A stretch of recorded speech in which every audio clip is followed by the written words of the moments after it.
here because you know, they will get their bans, right? Yeah, this time they will. And last time they did not. Because showed up late multiple times. Let's see if they let that hammer through this time. This map is not bad. Not a bad one for hammer either. There's no shrine. But once they get the super hard rotation with Diablo once again, I think they can keep a very similar, very similar team comp for Feliz and still try to work around this map. Because along the tri-bush, if you're in the bush, when you have to control, and we saw how strong they could actually be in the early game. They have to control, try to catch the rotation of Tempest. They can certainly do the same thing. Well, we are going to get into here. I feel like anytime I get a chance to watch any of the top 3 teams in HGC Korea and in other HGCs around the world, okay, we're back to us. I still don't know the HGC camera meta yet. But basically what I was going to say is that we're coming into Dragonshire, is that anytime you see one of the best teams in the world play on this, it just looks so oppressive because it's a gigantic map. Macro is so important, and that does tend to be what some of our lower teams struggle with. So maybe that will make it more difficult for Feliz, or maybe this is where they show that they've really stepped up their game and can go toe-to-toe on a bigger macro map. Yep, it's going to be one. And I got the update that someone got a call, the nature call. And you just got to go. When the Mother Nature calls, you got to go. The call of the, what is that? Is it nature's call? The callings. The call of the wild. Yeah. That's right. The call of the pack. They hear the howling in the distance. They have to rejoin their people. I don't know. But yeah, we'll be waiting sensitively while we wait for the player to return. So yeah, it's going to be a tough one. Why don't we get a chance to do that? Excuse me, G-Clef. I have to go take a call real fast. See ya. Be right back. Bye. Sorry. I recall one of the times I tuned into HGC. Go! I was just kidding. It was a yuck, G-Clef. I remember one time I tuned into HGC EU, and I think either Tetra made like some terrible joke or something, and Caldor just like walked off stage, and I was like, damn, they really commit over there. Yeah, I know. Unfortunately, I do want to keep my job. Unfortunately, I'm sitting down here, so I can't do the same. My dramatic exit looks substantially less dramatic, and also I do want to keep my job here. So let's continue with Dragonshires. We are into picks and bans draft for game number 2. But it's okay. You're a good partner, Rapid. I won't just walk off the stage. I appreciate that. We also don't have a stage. You could go into the stage in the player area and then walk off that stage. That'd be really committing to it. I can try to go on the camera during the break. Oh yeah. You know, you see like get your 15 seconds of fame. Yeah, you see the cute dolls and everything's blend in the background. Our Alex Straza cosplay. Nice. Maiev first ban. This isn't the hardest map to actually deal with the Maiev, I think, compared to the other maps. Like Sky Temple, Dragonshire, I think they're relatively easier compared to the others, but still can have a lot of trouble when you're fighting for those camps. Now, so Tempest, the Maiev ban, really crucial here. In the one game they won against Ballistics last week, they went for this super heavy dive comp on a Rainer. It was like Maiev and Zeratul, I think. So very crucial if they want to go for that counter here. I believe that Rainer, or that Feliz will grab Rainer if they can. And our first Tyrande ban of HGC Korea. So finally seeing that it is ban-worthy, not just strong enough for first pick. Yeah, but Deckard is an easy Deckard pick, and Whitemane is already banned. So the first tier supports are already gone. 3 of them are taken away and banned out. Tempest, they have to go some other route. Seems like Feliz want to just have a support choke if they want to. On this map, Rehgar is a fine one. We have a lot of other support heroes. Yeah, that's true. There's still a pretty wide pool out there, but they don't decide to grab one before it gets limited. I mean, I guess they don't.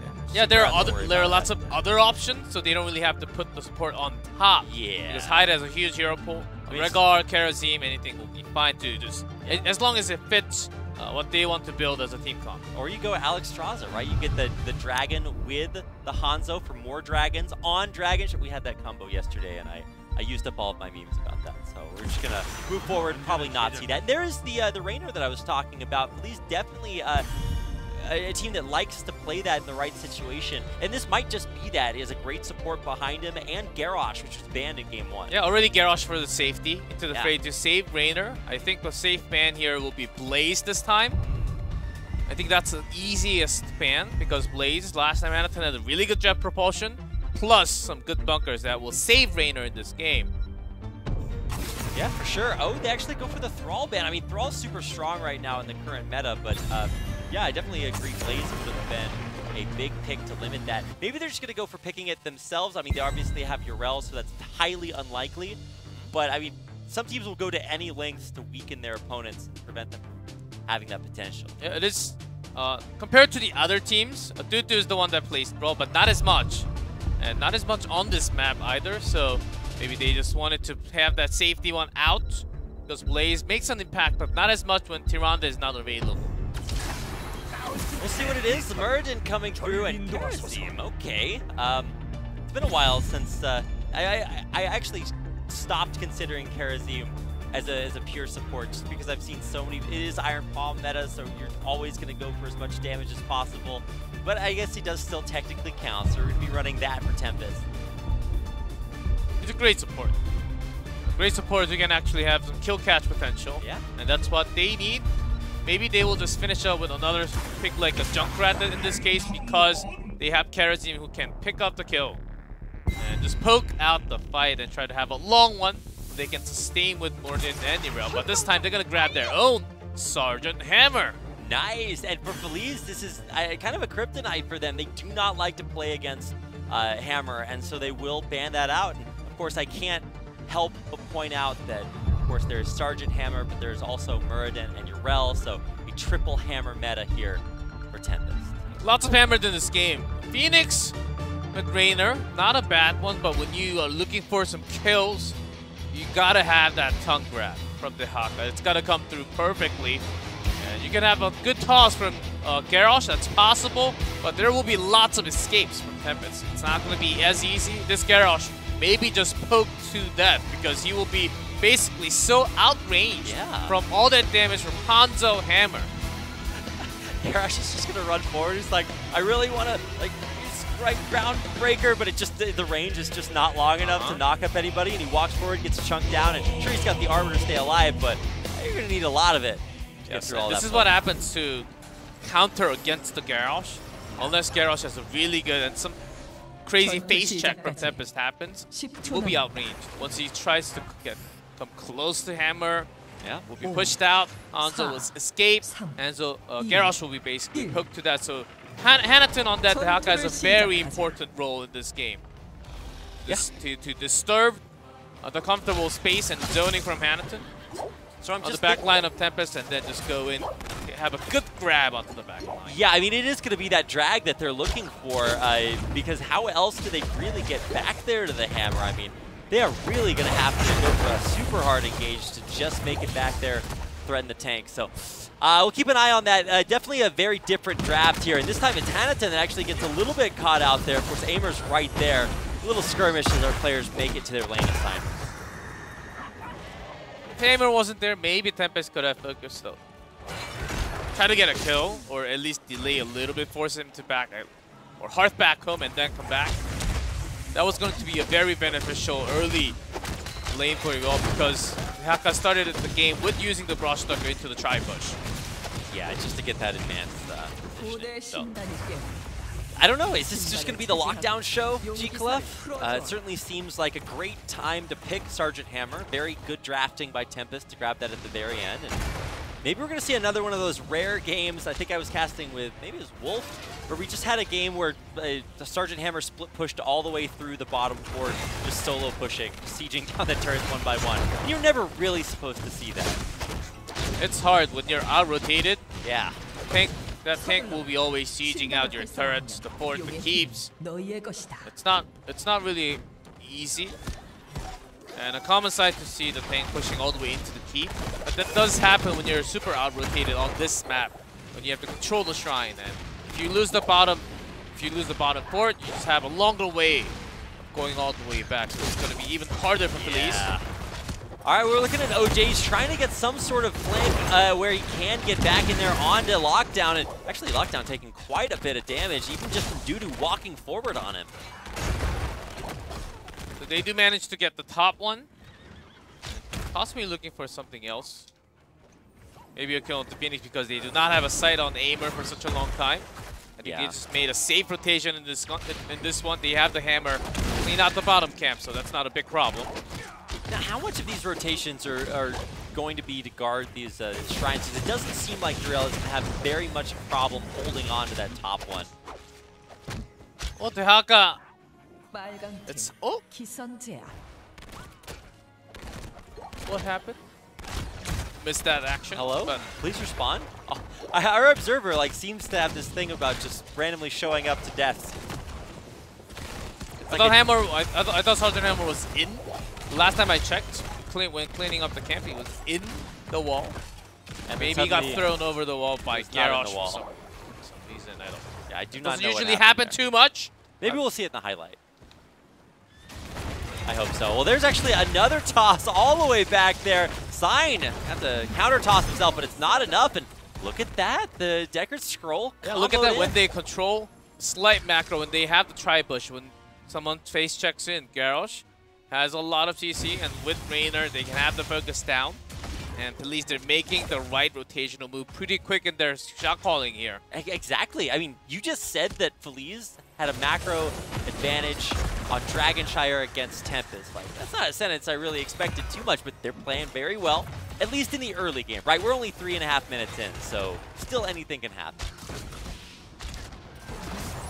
Trying to defend against this Dragon Knight. Both shrines controlled by Tempest, and OJ doing his utmost, but actually baiting Hanzo way too low. Good's gonna have to natural agility on out of there and hide following him out. So a good defense there is, wait, is this happening again? Lockdown, what? Not really known as a tank player. I mean hammer player. Nice one, G-Club. Yeah, a long time ago, it used to be Duck Duck, the god on that Sergeant Hammer. Gone too soon. What a nice boy. Now trying to drag. Yeah, regain control of this upper shrine. It looks like they will be able to. I mean, Science here, and so is Hyde. Dami is in the rail, so oh my over God. the wall, Rat's over. Yeah. But now more than in trouble. Sign way too deep. Oh, look at that scroll, just barely misses. They hit the cube, but it's not far enough, and everyone from Tempest survives. Yeah, but with that, a lot of HP gone. Look at that minion actually. Oh, was that really stopping him? Yeah, yes. Minion was actually MVP minion. I don't know how much Tempest pay the minions, but they definitely got to allot some salary to those guys. Yeah, that does happen, and it's very, very frustrating when you just have the perfect so chance. Annoying. And you miss it because of those few minions sometimes. Wow. Lockdown, what is going on here? I think we're getting a chance to see exactly what we missed last time. Lockdown just getting blown up there.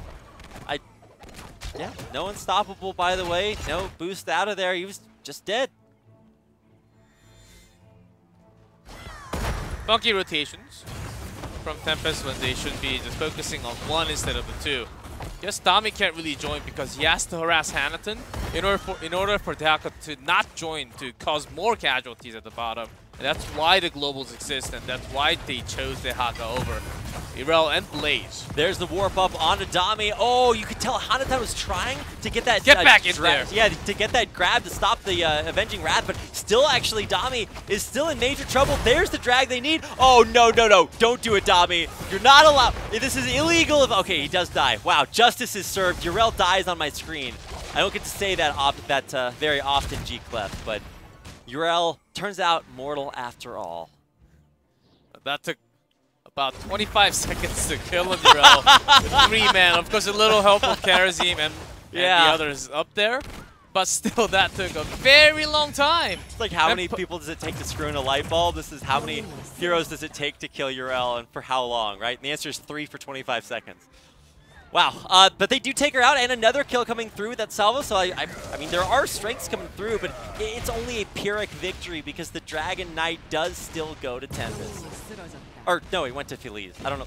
Why did Feliz, yeah, first why did I see Tehaka get that? Post level 10, first Dragon Knight, because of a lot of skirmishes and kills happening for both teams. It is BFG in this case. They want to focus. Without that Genji, they can't just have one solo focusing damage from Hanzo. I think that is the right choice in this this map. On this map? Yeah, we got to see the kill onto Raynor at the bottom. Oh, I thought the BFG was going to go for the snipe, but OJ's still alive. 7-sided! I tried to take the revenge as Aimer took him down right before. It's just not enough. One more 7-sided could have killed it. So close. That's 2 narrow escapes for Feliz, so they are just barely hanging on. They did lose the Dragon Knight, not a whole lot of value there. The fort's still super healthy, but they do break the mid wall, making a little bit of progress. Nothing concrete just yet. They bought a good amount of time by having the Dragon Knight, having some aggro up here. Didn't manage to really destroy any forts, but I think the opening up the wall in this early game was just enough for them to actually have the next push. Because they are up against that Sergeant Hammer, who are lurkily getting some kills, with Garrosh catching her over the wall. And even Dudu just almost soloing Lockdown a couple times. Yeah, kind of confusing way to start this game off, but I think that's going to be the story that we see for Tempest. They have a little bit of a slow start, but they hit their stride eventually, and that has to worry Feliz because they saw the game slip away out of their control in Game 1, and they have to be worried about that happening again. It's a lot of worries, though. They do have the same control time, about the same, and they have a global synth. But what worries me is that Hanton has not been really using any global, even though without it they were able to catch Hammer a few times and a few more kills. But it never has been really coming in too handy for the team. It's not really using what the pick is meant for. Yeah, exactly.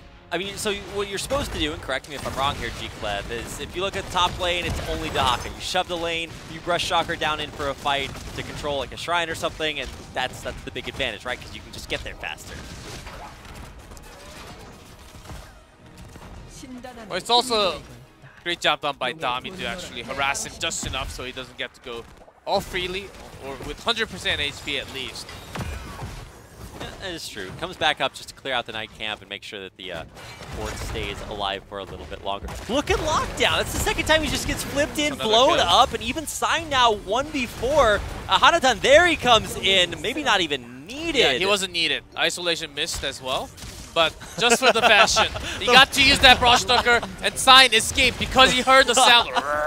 The Dahaka sound. Moral support. Like, I'm helping. The Dahaka cavalry has arrived. Just in time. Wow, contribution there. He still gets the assist, so credit where credit is due. And oh, look at Hanatan. He's back again. And he's just everywhere. Dami even still having some problems getting dragged under tower. This is real, guys. Tempest getting stomped by Feliz. Okay. I don't think stomp is a strong word. Early game into mid game, post 10, you would imagine, okay, early game they had some problems. Tempest will come back after 10. Yeah. But look at their rotation. It's very, very sloppy. I'm not going to compliment Tempest at all today for what they're doing. Well, and that is the thing. Feliz doing really well. For Feliz in Game 1, they were very strong early, but then kept falling further and further behind as the game progressed. But we're 10.5 minutes in. They're still going. It still looks good for Feliz. Yeah, other defender already out. That's going to be a long cooldown. Once again, and you have to wait for 2 minutes now. Dami making Yrel look mortal. Dying earlier, yes, sure, stayed alive for a long time, but having heroic just to stay alive? Well, it's better than dying, but that's going to create another chance. Okay, Sign Focus this time has an avatar. Doesn't even need to use it this time, luckily. But OJ's Garrosh has been really making some moves here. As if Tempest had the macro control, Garrosh does not get to come too close. But when Feliz has the control, wait, hold on a second. Focusing on to Hanatan. Yeah, Dragon are trying to keep him alive. OJ there to help brother out. He's going to stay up there. Aw, those towers are so happy BFG doesn't damage them anymore. OJ getting cut out 7-sided. Yeah, this time with the 7-sided, you can't stop the percent damage. Was actually glad that it was not used on Hanatan last time. Oh yeah, that is actually good that he saved it. So it does convert in the end. They're playing the long game. It's a little off focus, but at least when they moved together as a rotation, they had a lot more potential to get a kill with the Garrosh Rainer, and even Decker sometimes along with Phoenix. It was the opposite case, but Tempest is trying to do the same, try to catch up their rotation by catching the late rotational mistake from Feliz. They got one, they got Garrosh. They're moving the macro power from Feliz, okay? That's a start. Yes. But they have to wait till 16 first. Well, 16 is here for Feliz. They already have that, just seconds away for Tempest, and then finally now they will get their extra talent here. So on parity with power. Here comes Hanaton. Brush Shocker down bottom. Hyde trying to get a Dragon Knight of his own. No Will casualty, yes. unstoppable. And Tempest, they managed to pull their macro finally in this one. Oh, G-Clef. Man, this just looks all too familiar, right? Where Feliz have an advantage for so long, and then Tempest just gets one little tiny victory, and it just snowballs from there. So can Feliz hang on this time? Yes, this is a map where you can lose four straight Dragon Knight. If you lose the last one, you can actually lose the entire 4 keep and the core. So strong. We had that game just a week ago. Yeah, it's on a Friday, yes. I cannot believe how strong Dragon Knight gets towards the end of the game. I guess it's a good mechanic because it does help you end. But if you're winning up until that point, then the other team gets it. It's so heartbreaking. Well, here's the siege split push. Lockdown and good. We'll eventually take that keep down unless members of Feliz rotate to stop them. Now with the hammer. The reason why they brought in hammer, see how OJ is just poked to death? This was what we were supposed to see, but now we're seeing it a little bit. Deal from the Dragon Knight plus sign next to him. Irel standing by right next to him too. Tempest were at a level disadvantage. They break through the fort. Now they are just barely ahead. Of course, 20 the next tier, but the big victory there for Feliz is that they take out the Dragon Knight and now maybe have a little bit of breathing room to get this macro back under control. That took them a long time, very, very long time. Even more than now going for the door. The launch, to have that longer range on the dwarf toss. Maybe he really wants to chase down the target or try to peel when it's needed. Hanzo now has a piercing, so camps, no problem. Any kind of camp can, Hanzo can basically solo. Check it out in a few seconds. Now Dudu, OJ looking for lockdown. I've got them in his sights. Oh wow, actually good disengage there. They cancel lockdown, getting out safely. Not getting clipped in like he has many times before, but here comes Dudu, positioning forward, trying to get that damage down. Lockdown in maybe a little bit of trouble. Here comes Hanaton back from the backside. But oh my god, the perfect Stormbolt comes through to stop him from getting any further. And in the meantime, do a lot more on the top, and this is the problem. Late game, and Tempest was actually chasing up the EXP when they had less, exactly same, sort of. A little later compared to game number 1, but still they have managed to destroy all the forts. Now they're in a massive lead. All of a sudden. Look at Jarrell, kind of the one-man wrecking crew. Night Camp combined, they get some credit too, but breaking through the final fort, and now keeps in their sights for Tempest. Feliz, they have the same idea. They do have a very strong push down here in the bottom lane. That's a lot of wave. Double camp, the minion wave. They do have Sign and Dami coming around. They want to gank on this 4-man. Sign getting right in the middle of the BFG on top of everything. Hammer the first kill, and now look at Aimer, Liu, OJ all way too late. All trying to catch backwards. There's the isolation, but once again, just not effective at all. Liu will go down next, and it's just bunny hop time for Dami all over everyone. 7-sided, maybe even more. Hanaton splitting, but he's still going to go down here, and Sign keeps OJ occupied. Yeah, there's a dwarf launch value there, just getting in front of Garrosh, body blocking him. Hashtag worth. He is the final casualty for a full team wipe for Tempest. Yeah, they should have been a little bit more cautious because you kind of knew that timing was coming, and maybe you thought you had big enough wave to actually let that through for Tempest. But great focusing. Hanaton might just be saying, "Oh, I shouldn't even have joined to that team fight. Yeah, why did I even go all the way there?" It feels like every time he comes, it's not the right idea. And sure, you can't know that ahead of time, but maybe sometimes he could. In the end, history repeats itself. It is a tale as old as time. G-Clef, Tempest, down early, they win it back late. They should be able to just crush through the rest of the health of the core to take game number 2 against Feliz. Yeah.